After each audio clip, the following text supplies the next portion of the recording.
Okay.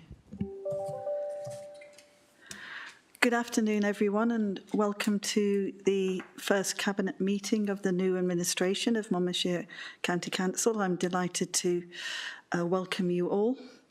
I'll move quickly on to the agenda. Do we have any apologies for absence? No apologies received. Thank you. Do we have any declarations of interest? Thank you. So if I could move us to item 3, discretionary cost of living support scheme, the purpose of which is to agree a Monmouthshire discretionary cost of living support scheme to distribute £4,980,000, £551 of funding to support those most impacted by the cost of living crisis. Councillor Fuchs, Cabinet Member for Inequalities and Engagement, would you like to talk us through this, please? Thank you very much, Leader, and Prinhandar Paub. I'm delighted to introduce this paper. I'm going to do 3 things. I'm going to, first of all, talk through the context. Secondly, give you the recommendations. And thirdly, share how we want to target the money. So after a decade of Tory austerity, with inflation and fuel costs rising every day, the cost of living crisis is truly upon us. And it will impact most those in Monmouthshire that are already vulnerable in our society.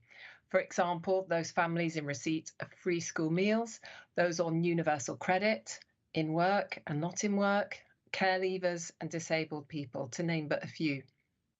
So under the main cost of living support scheme from Welsh Government, we are already in the process of giving out £150 payments to those in council tax band A to D.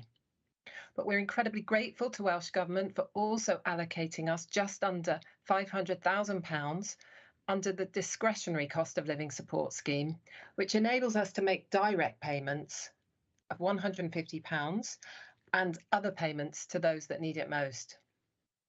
We are recommending, as you can see from the paper, that we go with option A and that we delegate authority to the Chief Officer for Communities and Place in consultation with the leader or cabinet member, myself, to make minor adjustments to the scheme to ensure that the full amount is distributed. So how are we going to target the money? Well, you can see, or how would we propose that we would like to target the money?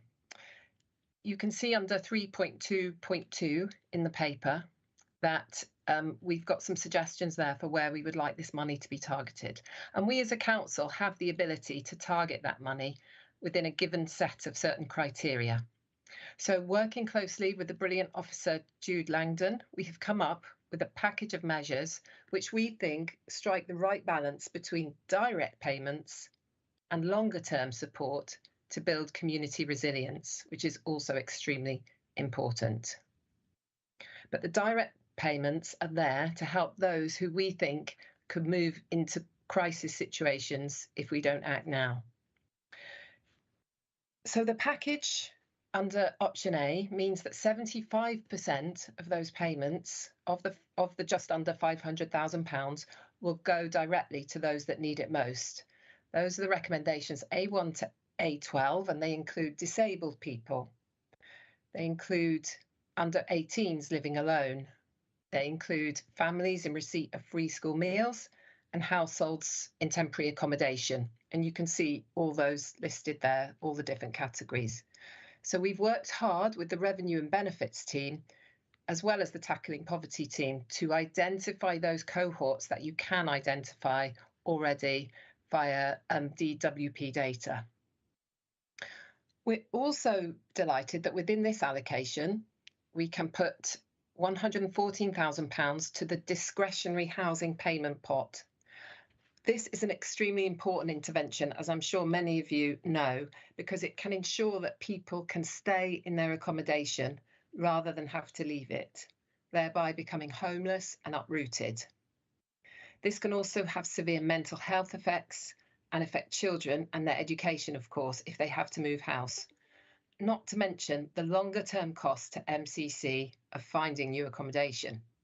So this is a good allocation because it will prevent people from becoming homeless. Then the remaining allocation of funds, that's 25%, is allocated at the longer term resilience support in terms of a housing support officer and support for two very important charities for us all in Monmouthshire, Mind and Citizens of Vice, both of whom would get under option A, an advice worker. The final two areas of support that we've identified is a hardship fund of £4,500 per school cluster, because schools know and need some flexibility of who might need emergency support one day. And then finally, £16,500 in fuel vouchers. So I would strongly recommend Cabinet supporting option A. And I'd just like to ask and pass over to Jude Langdon in case there is anything she would like to add. Go ahead, Jude. Sorry, thank you, Lisa. Thank you very much, Councillor Fuchs, for that. That was a very, very comprehensive introduction that I think has definitely covered all the salient points. I'd also just stress that it was very much a collaborative effort in determining the most appropriate recommendations around where this funding is distributed. We've worked very closely with colleagues right across the organisation, but also with third sector and beyond across Wales as well, to try and come up with something that is equitable, that addresses any potential gaps in the main scheme, and really hopefully has the maximum possible impact for the people we know who are experiencing, financial hardship at the moment. But otherwise, there's nothing to add. Thank you. Thank you, Jude. Do we have any questions?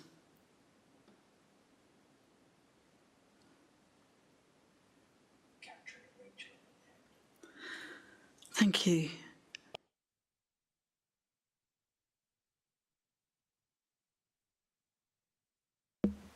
Councillor Garrick. Thank you, Leader. Not so much a question as a comment on support. I can't stress how important this paper is in ensuring that the funding we've received from Welsh Government against the cost of living crisis reaches those in our community who genuinely need it. The cost of living crisis is in full bite at this moment. I know as far back in February, residents in my ward were hitting the end of their electricity and heating because there was no more money left. The energy price cap's risen since then. Fuel prices have risen since then. Energy prices have risen since then. Food prices continue to rise. We're looking at a cost of living escalating even further to a point where it's anticipated to spike not until October, and another increase in the energy price cap. It's absolutely essential that we're spending this money from Welsh Government wisely, and I think the options here have been very hard thought of, and it's been a tough decision to come to. Thank you for that. Thank you, Councillor Gareth. Councillor Maybe. Thank you, Leader. And thanks, Councillor Fuchs and Jude Langdon, for this really well thought out proposal. So I just had a couple of questions. How does this compare with what other councils might be doing? And also I wondered if you had thoughts about what we might do if there was an underspend. Thank you. You happy for me to answer that, Leader? So if I come at that point, so in terms of how it compares with other authorities, at the point of writing the paper, the majority of other authorities had not yet brought forward their detailed proposals. That said, through officer networks, we have been in close contact with officers from other authorities to get a sense collaboratively to move forward to make sure that there's an appropriate level of commonality whilst also making sure that we're responding to local need. So in that sense, I think we are broadly comparable in the sense that we are using the existing benefits system to identify people who who are identifiable and who would be able to support in a pragmatic and timely way, which is very common with other authorities. And then similarly seeking to make some form of appropriate level of investment in advice support services that brings about some of that longer term support for individuals. So each authority looks slightly different. I think you will see over the next few weeks, most authorities now bringing forward their schemes. There will be a degree of variation there, as you would expect, because authorities are different. For example, I know that some authorities that have large student populations have sought to target those, which makes a degree of sense. Similarly, we've tried to look at what's specific to Monmouthshire, but broadly speaking, we're comparable. And then in terms of whether there's an underspend, I think this is one of the reasons we sought to put in there the recommendation to delegate degree of authority to make minor adjustments to the scheme. A lot of this will go out as direct payments for those households where we have direct debit details. It can be paid automatically. So in that sense, we'd hope there wouldn't be a large underspend.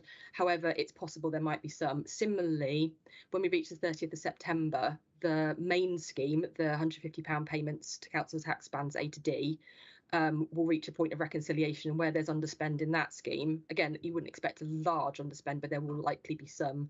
We're able then to transfer that into the discretionary scheme, and depending on whether that's a minor adjustment, we will take the view on whether that's something we sort of seek to reallocate against agreed priority areas, or whether that's something that warrants a further decision at a political level. Thank you, Jude. That was a really comprehensive explanation, and I can see that Councillor Fuchs would like to come back. Thank you. So yeah, we did just a further brief note on other councils. We did reach out, as Jude has already said, to other councils, and the ones that had already pulled together a paper, it was interesting. They had a variation in giving, so we've gone 75%, 25. There were some councils who were going more like 65% direct payments, 35 to longer term resilience, and others going at 95% direct payments. But yeah, so we are very well within the ballpark of at 75% direct payments.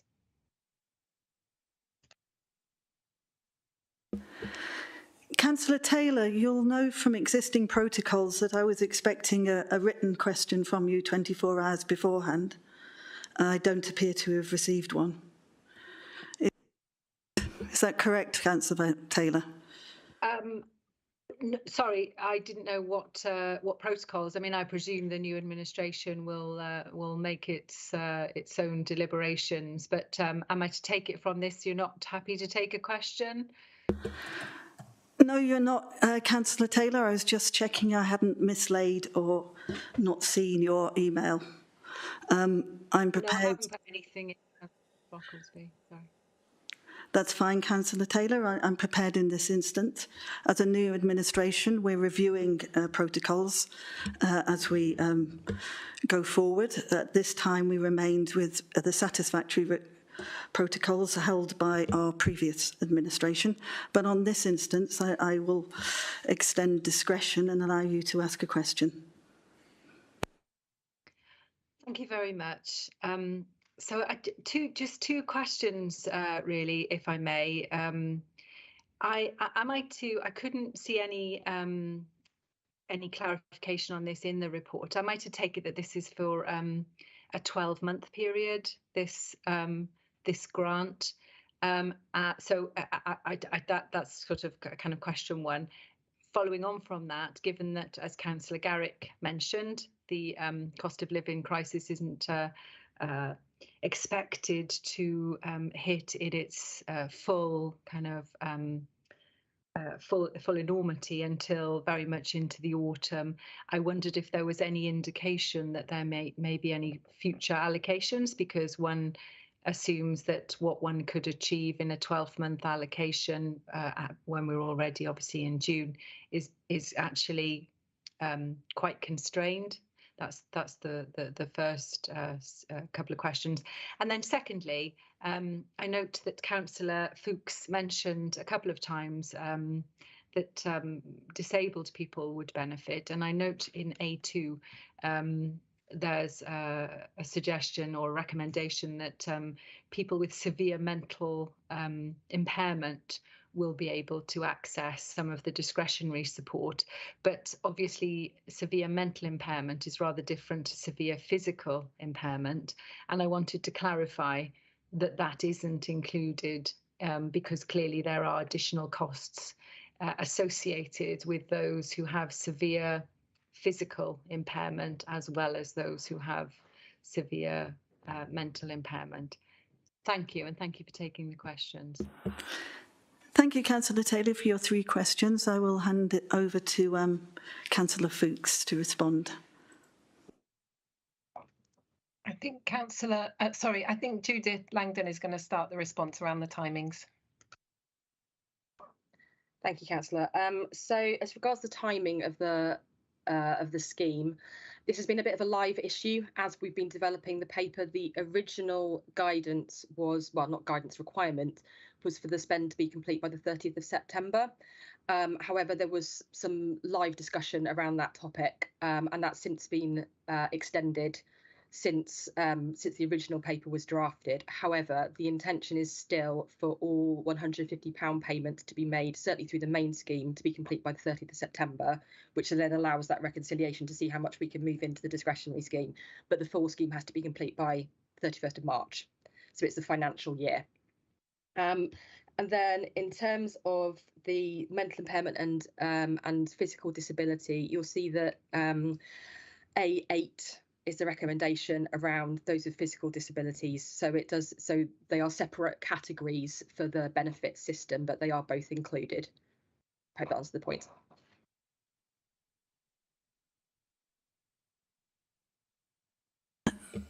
Thank you for that. Do I have any more questions?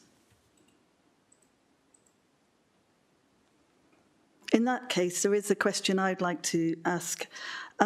Just generally, I was pleased to note that we're looking at long-term resilience, and I would like to know a little more. What are the intended impacts from supporting the housing officer, CAB and Mind?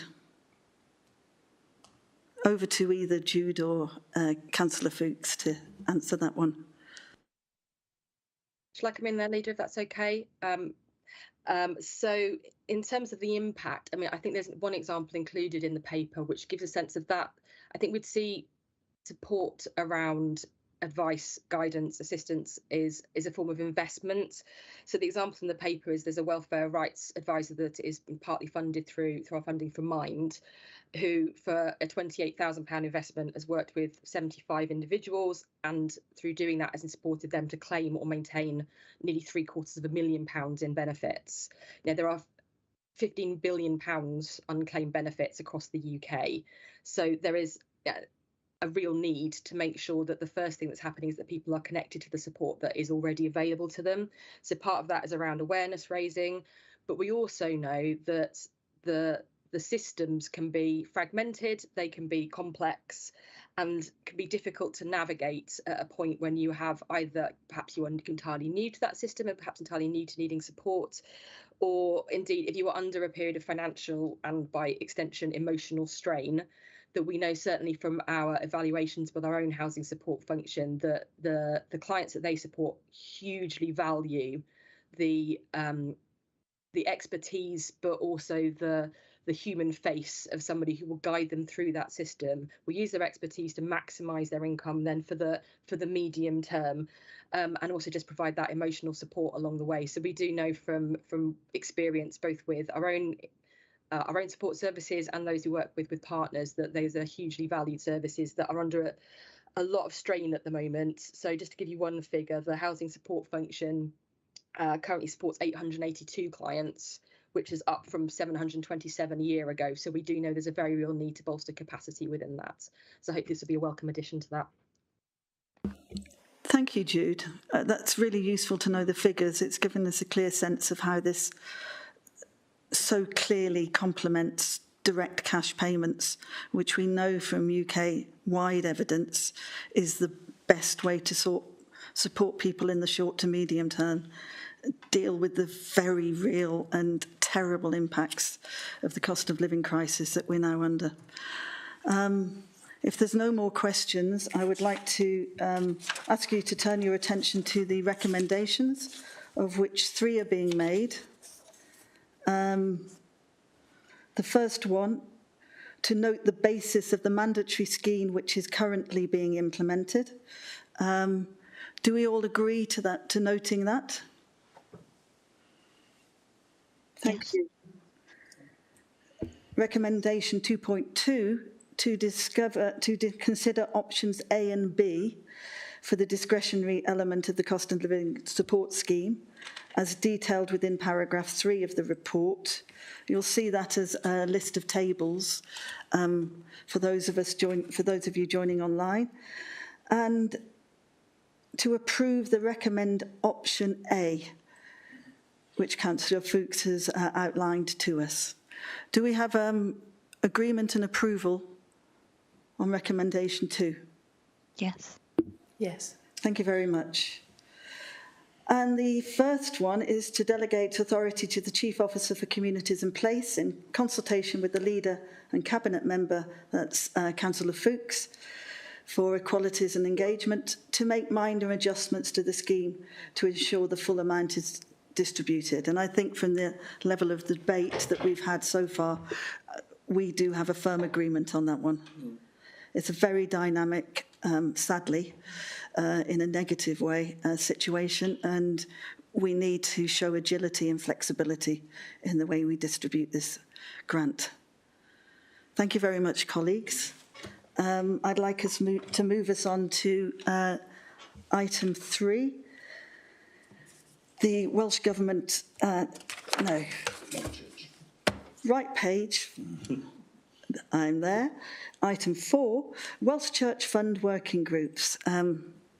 Something that's of interest to all of us, I think, but particularly of interest to Councillor Grocott.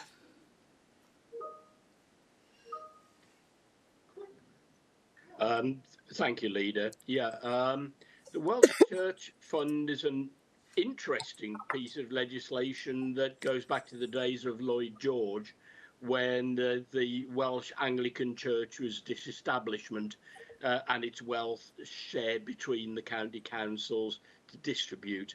So I'd like really just to move the recommendations and move forward with that.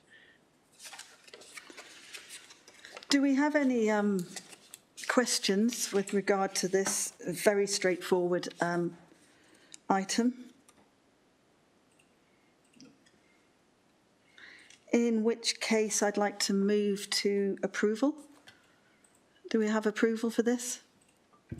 Yes. Thank you. Yes. Right, if you could turn your attention now to item 5, to amend the table of fares for all Monmouthshire County Council licence Hackney carriage vehicles. I think you'll be all well aware for the context of this, the energy crisis, the rising petrol prices, we often forget this, it has an impact on businesses as much as it does on households and individuals. I'd like to ask someone from licensing if you could take us through this paper, please. Thank you very much. Yeah, thank you, Leader. If I put you over to Lee Beach, the licensing officer that has actioned this report, and also Taylor Watts, the other licensing officer that took part in the production of this report. If there's any queries on the differences of Hackney's and private hire and the legislation, I'm happy to sort of pass comment as well. But I'll pass over to Lee Beach to begin with. Thank you, Lee. Thank you, Leader. I don't know if Councillor Griffiths would like to start, obviously, as our Cabinet member for our... I don't know if you want to come in on that, Councillor Griffiths. No, well, just to say a few words by way of introduction. The report's before us all, and thanks for all the work that's gone into it.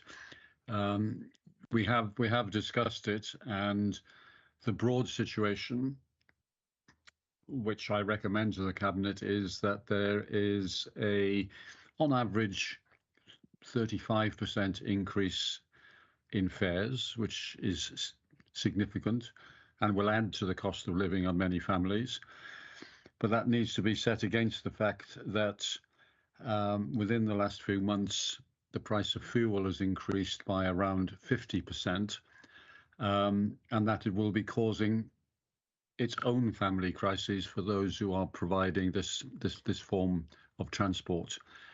So having looked at the balance, the recommendation is that we approve this range of fare increases across the board.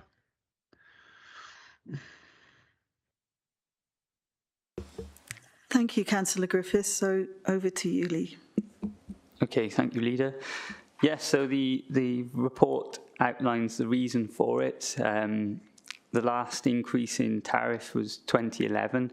It's quite a long time ago. The reason for that being that our licensed drivers haven't approached us to raise the price of the meter in that time.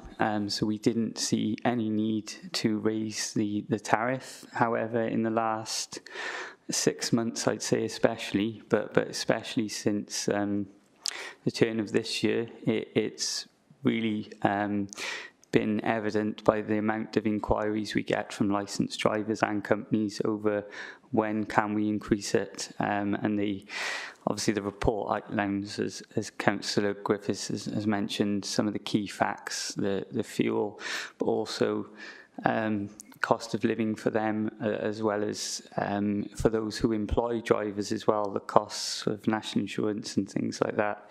It's all gone up all across the board. So sadly, we have had a couple of drivers which have contacted us and said that I've parked my car up, it's not worth me driving at the moment, basically. So they're keen to have an increase, and that's why we brought the report together for you for consideration. It is subject to a consultation through a local paper, and if approved, obviously we will do that bilingually, and then we will look to set a meter tariff if there are no objections the day after that consultation ends. So that's the process. Thank you. Does anyone have any comments or questions that they'd like to raise at this point? Can I just say something? Of course you can. Of course you can. Thank you, Lee, for bringing this report. There's certainly a number of taxi drivers and small firms living in my ward, and certainly during the election campaign, speaking to them, they were under severe pressure in terms of particularly, obviously, the rise in fuel costs. And we've seen today that in some areas diesel has gone over £2 a litre. And petrol is not far behind. The only thing I would say is, and it's certainly, I don't in any way go against this, I think it has to be done, but there will obviously be a negative effect in terms of lots of people who are older, who can't perhaps now drive and find it difficult to use bus services, and then obviously it's going to put a pressure on them. But I can't honestly see any way that we can mitigate that. It's really up to the UK government to mitigate costs in terms of fuel and other costs. But I agree with the report, it has to come, or otherwise we will be left without a taxi service in places like Abergavenny and all the other major conurbations in Monmouthshire. So, diolch yn fawr, thank you for bringing it. Thank you, Councillor Thomas. I think that's a very salient point, and it's something we will need to monitor. We have very little influence over the workings of the UK government or over global energy prices, but it is going to have a huge impact on our businesses and on our rural areas.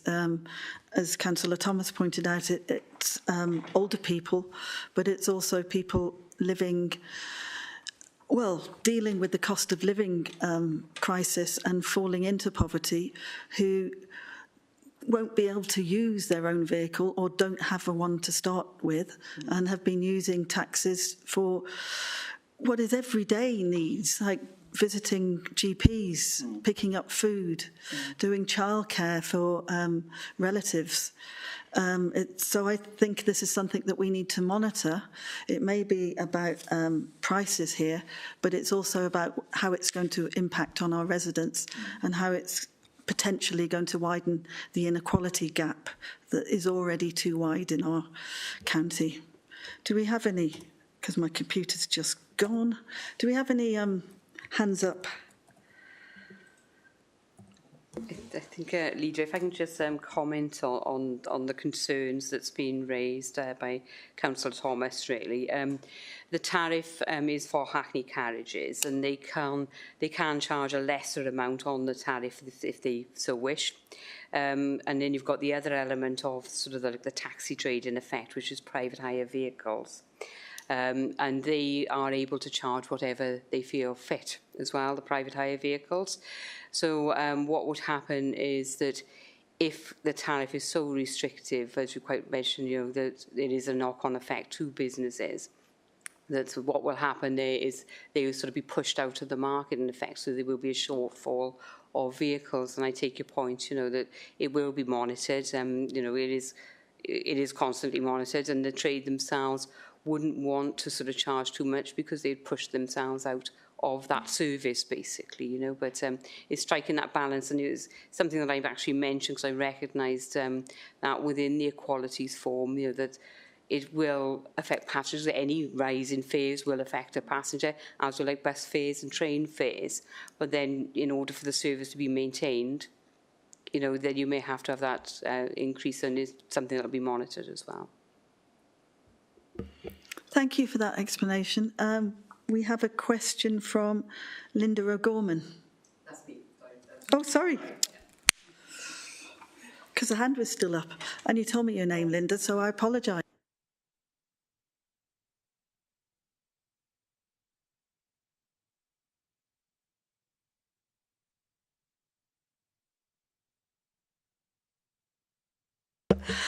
I said I was glad I raised a laugh for Cabinet.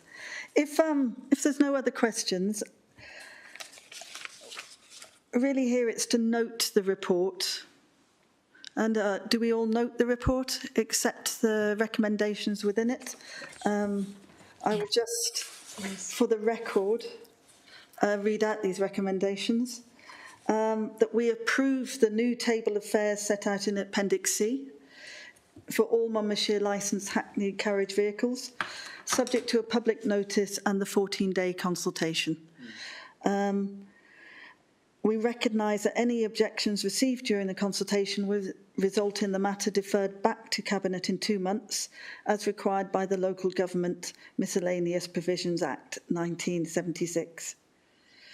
And if there are no objections, the table of fares will commence a day after the consultation end date, which is 15 days' time, I recognise. And as a Cabinet, we'll keep our eye on and monitor the wider issues that have been brought up, both by yourself, Linda, and Cabinet, to do with its impact on poverty and inequalities.